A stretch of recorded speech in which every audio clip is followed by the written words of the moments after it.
But నాకు 'bluff మాస్టర్'లో మీ character చాలా ఇష్టం. అవును. మంచి క్యారెక్టర్ అది యాక్చువల్లీ.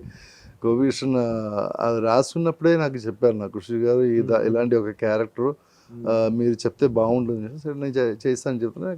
డబ్బింగ్ కూడా నేనే చెప్పాను దాంట్లో. దాని నుంచి నా డబ్బింగ్ స్టార్ట్ అయింది. నేనే డబ్బింగ్ చెప్పాలని చెప్పి దాని తర్వాత నేను కంటిన్యూ చేస్తున్నాను. ఇప్పుడు కూడా అన్ని పిక్చర్లో నేనే డబ్బింగ్ చేస్తున్నాను.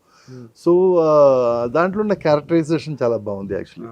దాంట్లో ఉన్న డైలాగ్స్ కానీ యాక్చువల్లీ పిక్చర్ హిట్ అయ్యేది కరోనా టైంలో. ఓటీటీ బ్యాక్గ్రౌండ్లోనే పిక్చర్ హిట్ అయింది. ఆ డైలాగ్స్ అన్న చాలా బాగా డైలాగ్ సత్యదేవ్ గారికి కూడా చాలా ప్లస్ అయింది. అవునవును అవును, చాలా ప్లస్ అయింది. చాలా మందికి అది అప్పుడే అది ఎంటర్టైన్ అయింది అది కరెక్ట్గానే. సో గోపిక నెక్స్ట్ పిక్చర్ కూడా నేను చేశాను, గాడ్సే అని చెప్పి చూసాను కదా. గాడ్సేలో నేను విలన్గా చేశాను. అది కూడా చాలా బాగుంది. అది చాలా చక్కగా ఉంది ఆ రోల్.